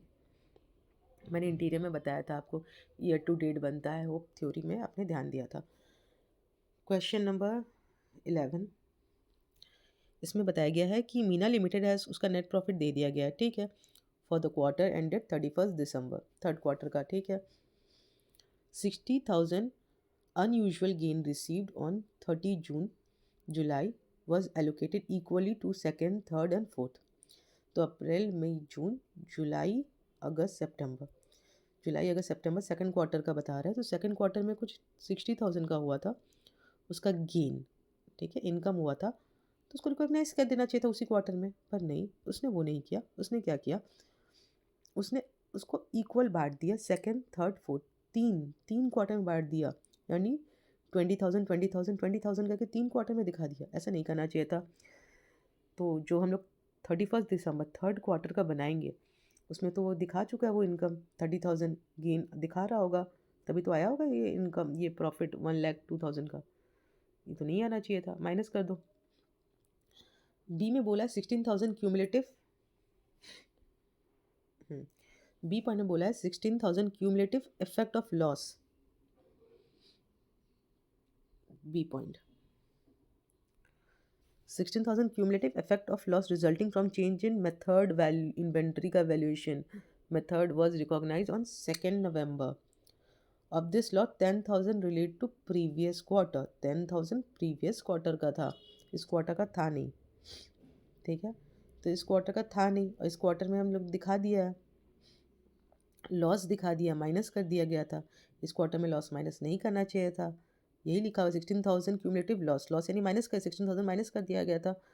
पर बोल रहा है of this loss 10,000 relate to previous quarter, 10,000 तो प्रीवियस क्वार्टर का लॉस था, इसमें क्यों दिखाया आपने, यहाँ ऐड करिए, यहाँ माइनस हुआ 10,000 ज़्यादा, तो यहाँ पर मैंने ऐड कर दिया 10,000, तो इसलिए यहाँ बैलेंस हो गया, बैलेंस आ गया 92,000। क्वेश्चन नंबर 12 है कि on 30 June Dhanush limited incurred 2 lakh net loss from disposal of business segment, 2 lakh का लॉस हुआ, ठीक है, अप्रैल मई जून यानी फर्स्ट क्वार्टर में इतना लॉस हुआ। Also on 30 July the company paid 60,000 tax पे किया है assessed for the entire financial year. How should the about, अब इस ट्रांजेक्शन को कैसे दिखाया जाए। तो नेट लॉस डिस्पोजल पे मेरा लॉस हुआ है 2 लाख का, जिस साल लॉस हुआ था should be reported in full since the loss was incurred during the इंटीरियम period, जिस इंटीरियम पीरियड में लॉस हुआ था उस पीरियड में मैंने लॉस दिखाना पड़ेगा मेरे को 2 लाख का। अप्रैल मई जून फर्स्ट क्वार्टर का था, तो फर्स्ट क्वार्टर में मैंने लॉस दिखा दूंगी मैं 2 लाख का, ठीक है। फिर जो cost charge as an expenses should be allocated to interim period on accrual basis and the property tax. अभी जो प्रॉपर्टी टैक्स जो उस प्रॉपर्टी से रिलेटेड है 60,000 related to the entire calendar year should be apportion on timely basis. Tax को हम लोग पता है ना बांट सकते हैं, तो टैक्स को हम लोग उस कैलेंडर पीरियड में जो भी हम लोग का पीरियड होगा उस क्वार्टर का, चाहे आप हाफ ईयरली बना रहे हो या 3 मंथ करके बना रहे हो, जैसे ही बना रहे हो अब बांट दोगे, यही लिखा है। Cost charge as an expenses should be allocated to interim period on accrual basis. Hence, the property tax of 60,000 relate to the entire calendar year should be apportioned on timely basis. 6-month period expenses 30,000 should be reported expenses and the balance 30,000 will be reported as prepaid expenses of the interim period. तो यही बताया गया है, क्योंकि यहाँ पे आप देखोगे क्वेश्चन में लिखा हुआ है the company for the 6 month in 6 महीने का इंटीरियम पीरियड बना रही थी, तो 6 महीने के हिसाब से उसको एलोकेट कर देगी।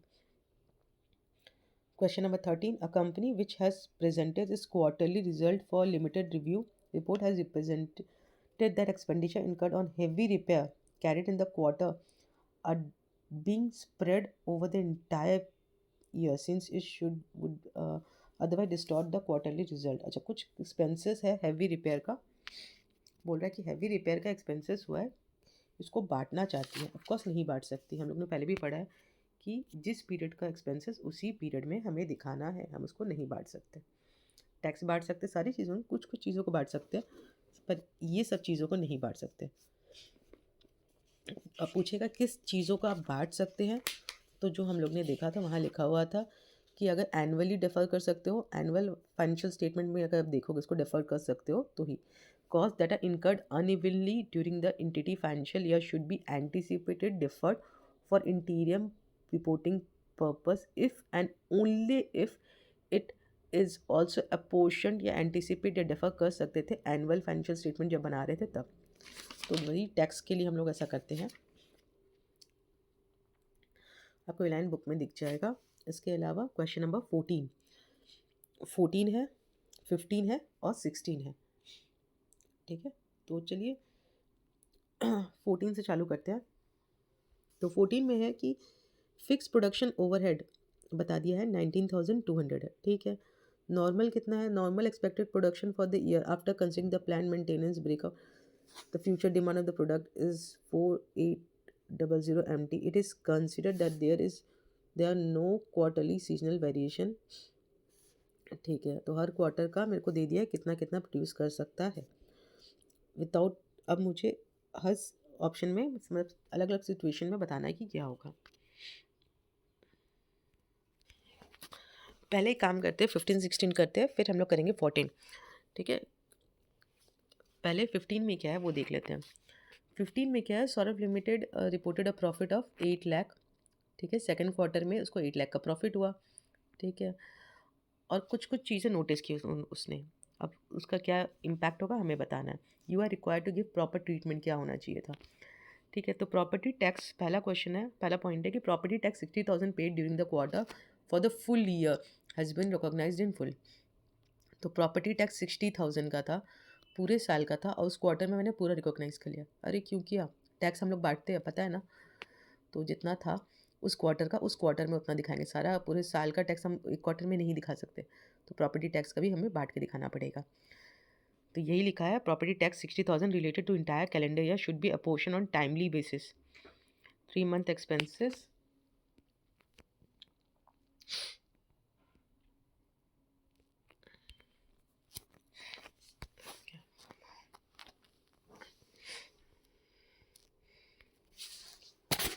अब बात करते हैं पॉइंट नंबर 2 की। 1/5 of 15 lakh being marketing promotional expenses. ठीक है, 1/5 ऑफ 15 लाख, 15 लाख का जो 1/5 अमाउंट था marketing promotion expenses has been recognise based on past experience of higher sale in the last quarter of the year. Has been recognise based on past experience के basis पे वैसे recognise किया हम लोग ने। In the last quarter of the year, last quarter में recognise किया, गलत है। आपको जिस क्वार्टर से रिलेटेड एक्सपेंसेस था उसी क्वार्टर में रिकॉग्नाइज करना चाहिए था। ठीक है, तो ये लिखा ट्रीटमेंट गलत है। थर्ड में लिखा हुआ है कि 50% of loss of 2 lakh, 50% of the loss of 2 lakh, 2 lakh का जो 50% लॉस था इनकर्ड हुआ था बिजनेस से related, business segment has been allocated to this quarter, उसी क्वार्टर में दिखाया गया। हाँ, तो बिल्कुल सही है, जिस पीरियड में लॉस हुआ उसमें दिखाया गया, कोई दिक्कत नहीं है। पॉइंट 4 में बोला है cumulative loss of 3 lakh resulting from change in valuation of inventory. याद है ना, वैल्यूएशन ऑफ इन्वेंट्री डेप्रिसिएशन का ट्रीटमेंट था, वैसे ही कुछ यहाँ पर है। लिखा हुआ है valuation of inventory was recognise in the second quarter which include 2 lakh relate to earlier quarter. 2 lakh तो अर्लियर क्वार्टर का था, तो इस पीरियड में रिकॉग्नाइज करना नहीं चाहिए था लॉस, तो यहाँ तो ऐड कर दो भाई, यहाँ पर तो आपने ज़्यादा रिकॉग्नाइज कर दिया। यही लिखा है the amount relate to the earlier quarter to be taken adjusted against the respective period, उस पीरियड में एडजस्ट कर दीजिए। 0.5 gain of 15 lakh from sale of investment sold in first quarter. First quarter में मैंने सेल किया था कुछ इन्वेस्टमेंट, मुझे गेन हुआ 15 लाख का, was equally over the full year, यानी उसको इक्वली कर दिया गया, बांट दिया गया फुल ईयर में। तो ये गलत है, इस पीरियड में कुछ बांटा हुआ होगा, मैंने सेकंड क्वार्टर का बना रही हूँ, उसमें बांटा हुआ है, तो उस पीरियड से माइनस करिए। इस पीरियड का है ही नहीं, जिस पीरियड में गेन हुआ था उसी पीरियड में दिखाना था। अब देखोगे सॉल्व करके भी दिखाया गया है और आपका आंसर आता है 6.30 लाख। चलिए, आई होप ये क्लियर हुआ हो। एक और सम्स है 16 नंबर, जिसमें बताया गया है कि market value of inventory decline हो गया। ठीक है, the company has experience expected this decline to reverse in the third quarter. Third quarter में वो रिवर्स्ड हो गया। In fact the third quarter recovery excess reversed हुआ, मतलब 10,000 ज़्यादा ही रिवर्स हुआ, यानी 50,000 माइनस किया था ना, तो 60,000 बढ़ गया। तो ऐसे में हम लोग क्या दिखाएं, तो ऐसे में क्या करेंगे, गुडविल के केस में हम लोग पढ़े थे कि अगर रिवर्स नहीं होता, एक बार माइनस कर दिया किसी क्वार्टर में, तो बस उसके बाद तो आप उसको वापस प्लस करके नहीं दिखा सकते, और बाकी जगह आप दिखा सकते हो। तो इन्वेंट्री का वैल्यू गिर गया, ठीक है, आपने दिखाया था, बाद में बढ़ गया, तो बाद में दिखा दो, वैसे ही यही लिखा हुआ है। अब कंक्लूजन देखोगे, वहाँ लिखा हुआ है द लॉस, एक सेकेंड, लिखा हुआ है the loss of 50,000 has to be recognise in first quarter and the reversal of the same up to 50,000 should be recognise only in the third quarter. तो जितना हम लोग मैक्सिमम कितना रिवर्स कर सकते हैं, 50,000 तक, जितना हम लोग ने उसको डिक्लाइन किया था उससे ज़्यादा हम लोग रिवर्स नहीं कर सकते। रिवर्सल क्या होता है?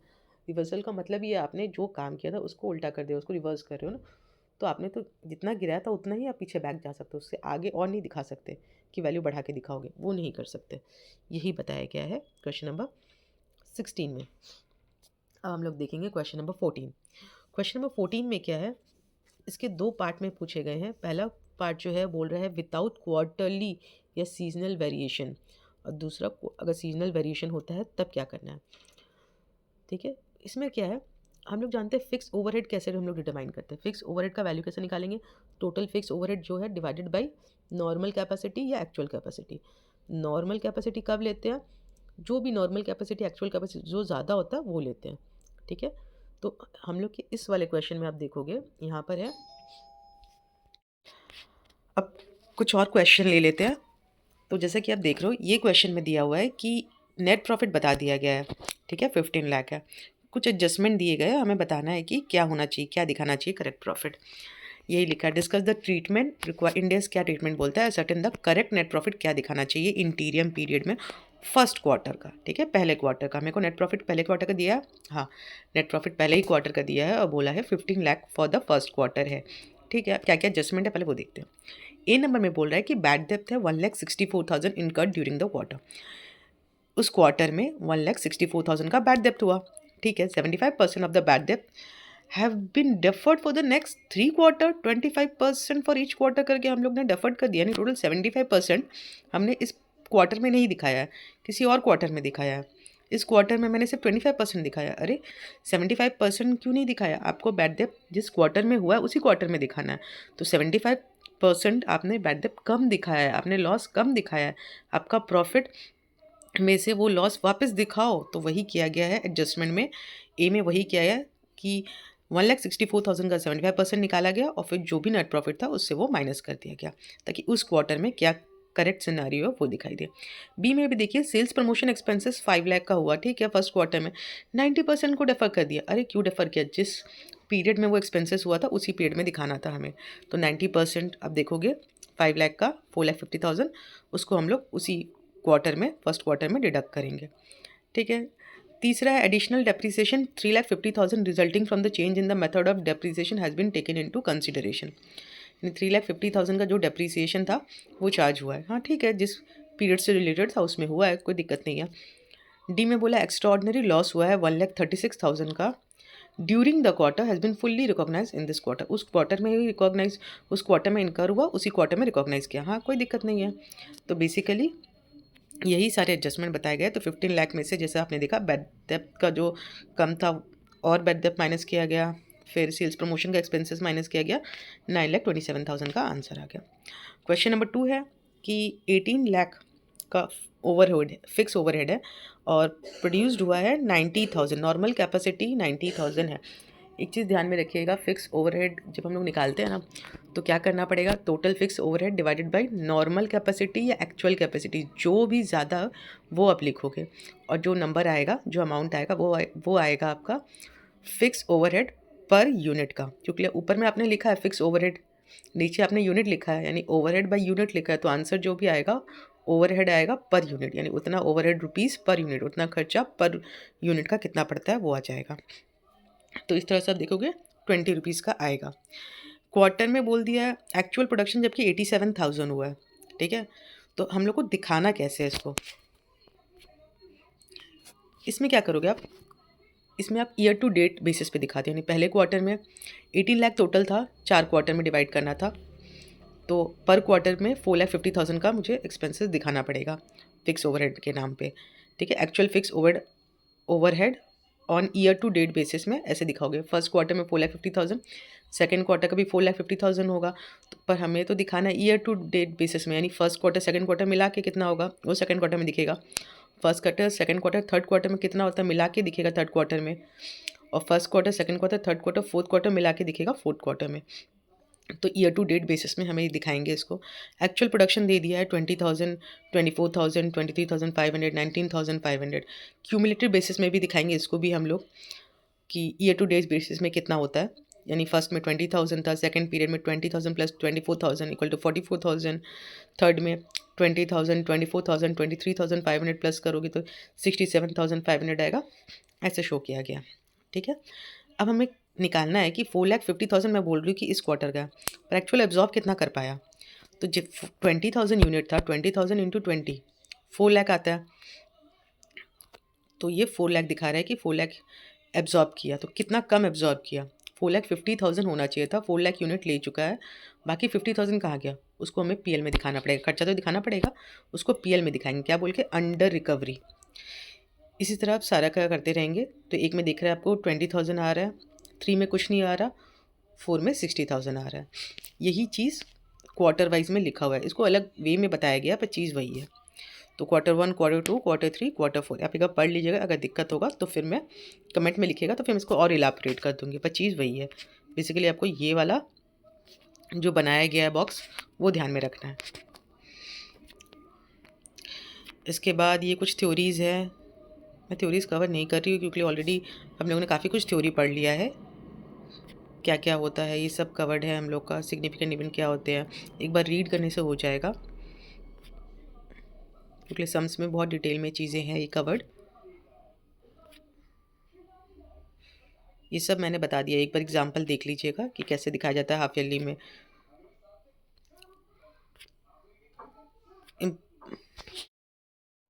ये सब थ्योरी है, एक बार पढ़ लेने से हो जाएगा। ये सब थ्योरी थ्योरी थ्योरी समझ में काफ़ी कुछ कवर कर लिया है, इसलिए मैं इसको वापस नहीं ले रही हूँ। इलास्ट्रेशन ले लेते हैं। कंपनी हैज़ रिपोर्टेड 60,000 का उसका टैक्स प्रॉफिट आ रहा है फर्स्ट क्वार्टर में, ठीक है, और एक्सपेक्ट कर रहा है लॉस। यानी पहले बोल रहा है कंपनी 60,000 का टैक्स प्रॉफिट, पहले क्वार्टर में प्रॉफिट है 60,000 का और बाकी के क्वार्टर में 15,000 करके लॉस आ रहा है।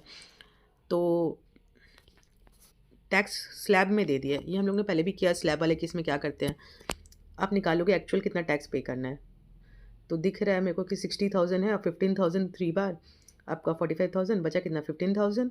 15,000 पे 20% करोगे, हाँ, और कितना टैक्स आएगा फिर उसका,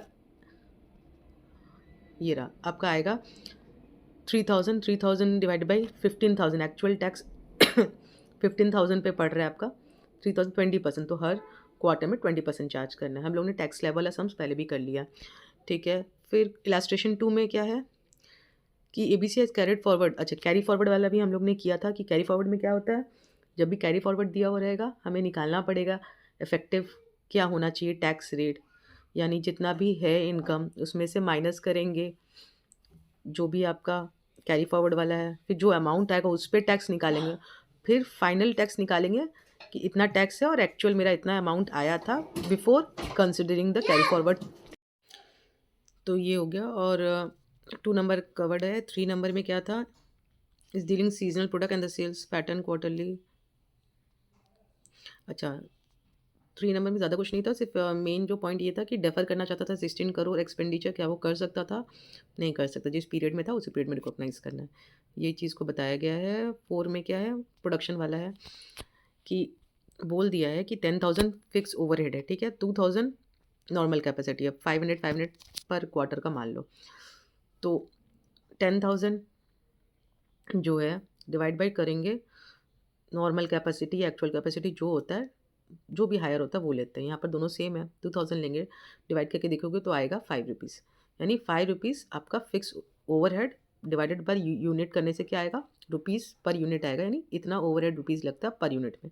अच्छा, 500 यूनिट प्रोड्यूस्ड हुआ है तो 500 इंटू 5 करेंगे तो 2,500 यूनिट 2,500 रुपीज़ लगना चाहिए था फिक्स ओवरहेड, पर एक्चुअल में लगा कितना है। एक्चुअल में बोल रहा है फर्स्ट क्वार्टर में तो 400 ही प्रोड्यूस्ड हुआ। अरे 400 प्रोड्यूस्ड हुआ है तो 400 पे कैलकुलेट करके देख लो, 400 इंटू 5 कितना हो रहा है, 2,000, यानी 2,000 एब्जॉर्ब्ड हुआ है।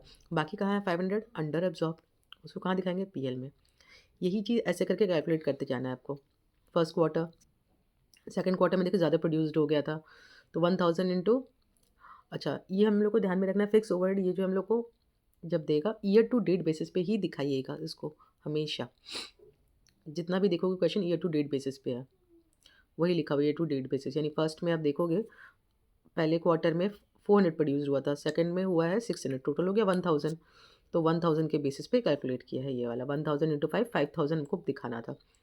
Fix production overhead to be absorb on the year to basis, यानी 5000 हुआ है एब्जॉर्ब। कितना होना कितना चाहिए था? 500 फर्स्ट क्वार्टर, 500 सेकंड क्वार्टर, 1000 ही होना चाहिए था। तो ये सही हुआ है। इसी को एक्सप्लेन करके दिया हुआ है, आप एक बार रीड कर लेंगे तो हो जाएगा। क्वेश्चन 5 हम लोग ने पहले भी कवर किया है उस टाइप का क्वेश्चन। बैड डेप्थ है तो क्या करना है, एडिशनल डेप्रीसिएशन जिस क्वार्टर से रिलेटेड है उसी क्वार्टर में दिखाना है। सारी चीज़ें वही चीज़ है। इंडेस 34 और 25, AS 25 और इंडेस 34 का डिफरेंस इंपॉर्टेंट है। ये सब रीड कर लीजिएगा, याद कर लीजिएगा, बहुत इंपॉर्टेंट है इसको तो। अच्छा टेस्ट नॉलेज में क्या क्या है? टेस्ट नॉलेज में बताया क्वार्टरली और हाफ ईयरली। जो मैंने आपको स्टार्टिंग के वीडियो में बताया था कि कैसे दिखाना है, वही चीज़ इसमें रिपीट किया गया है। क्वेश्चन नंबर 2 मैंने बताया था, जब ऐसे ब्रेकअप दिया हो कैपिटल गेन के केस में, इनकम फ्रॉम अदर टैक्स मतलब टैक्स स्लैब दिया हो तो कैसे कैलकुलेट करना है, कवर कर लिया था हम लोग ने, वही क्वेश्चन है। क्वेश्चन नंबर 3 में बोल रहा है कि 1,50,000, ध्यान में रखिएगा क्वेश्चन नंबर 3 खास है।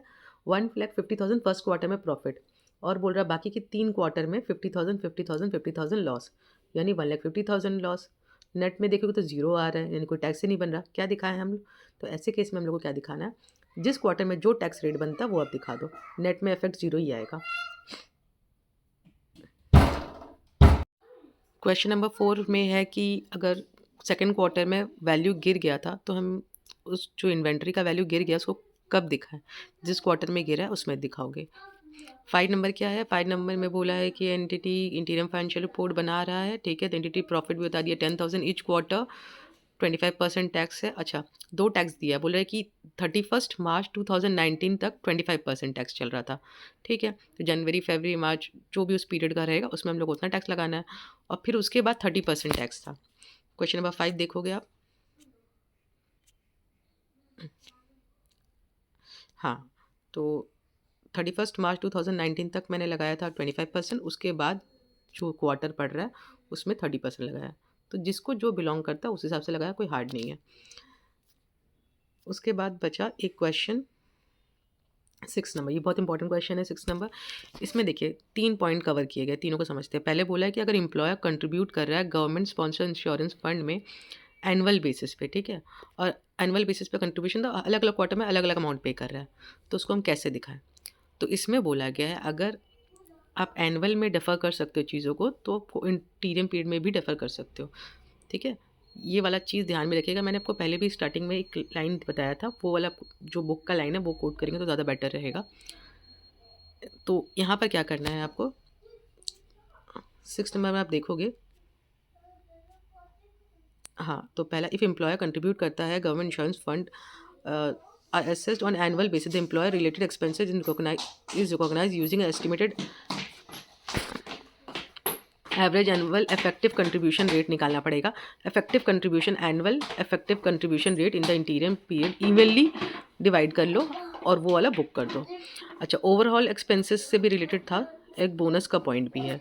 ओवरऑल का ध्यान में रखना है कि ओवरऑल यानी बोलना चाहता है रिपेयर वाला खर्चा, मेजर रिपेयर वाला खर्चा अगर आप कर रहे हो तो आप क्या पहले ही बुक कर दोगे? हुआ नहीं है तो नहीं बुक कर सकते, जब होगा तब बुक करेंगे, नहीं हुआ अभी नहीं बुक करेंगे। और बोनस से रिलेटेड पॉइंट ये है कि बोनस के केस में क्या होता है, कंस्ट्रक्टिव ऑब्लिगेशन अगर है तो आप इंटीरियम पीरियड में दिखाओगे, नहीं तो नहीं दिखाओगे। कंस्ट्रक्टिव ऑब्लिगेशन यानी अगर आपका वैलिड एक्सपेक्टेशन आ गया, यानी आपकी कंपनी सपोज हर साल बोनस देती है तो इस साल भी देगी, कस्टमरी प्रैक्टिस है आपके बिजनेस का, तो आप बुक करोगे तो आप दिखाओगे इंटीरियम पीरियड में कि आप कब बोनस दे रहे हो। अगर ऐसा कोई प्रैक्टिस ही नहीं है, ऐसा कुछ है ही नहीं, तब फिर आपको दिखाने का ज़रूरत नहीं है। ऐसा कोई रूल नहीं कि आपको दिखाना पड़ेगा बोनस का अमाउंट अलग करना है।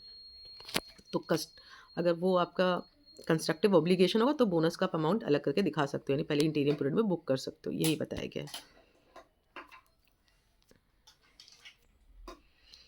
देखते क्या है, bonus is anticipated for interim reporting purpose if and only if the bonus is legal obligation है या फिर पास्ट प्रैक्टिस हो, जिसको हम लोग कंस्ट्रक्टिव ऑब्लिगेशन बोलते हैं। ये ऑब्लिगेशन वाला जो पॉइंट है ना, ये ओवरऑल में भी जो ऑब्लिगेशन का पॉइंट है, ये जब प्रोविजन पढ़ोगे ना इंडियस का एक इंडेक्स जिसमें कवर किया गया कंटिंजेंट लायबिलिटी, लायबिलिटी क्या होता है, कब प्रोविज़न बनाना है, उसमें वो डिटेल में कवर किया गया है अच्छे-अच्छे एग्ज़ाम्पल के साथ। सो अब तक हम लोग ने इंड एस 34 के काफ़ी सारे सम्स देखे। इंड एस का डिफरेंस मैंने कहा आप लोग को याद करना पड़ेगा। अ, अगर कोई याद करने में दिक्कत हो रही है तो आप मुझे मैसेज पे लिख सकते हैं, कमेंट कर सकते हैं।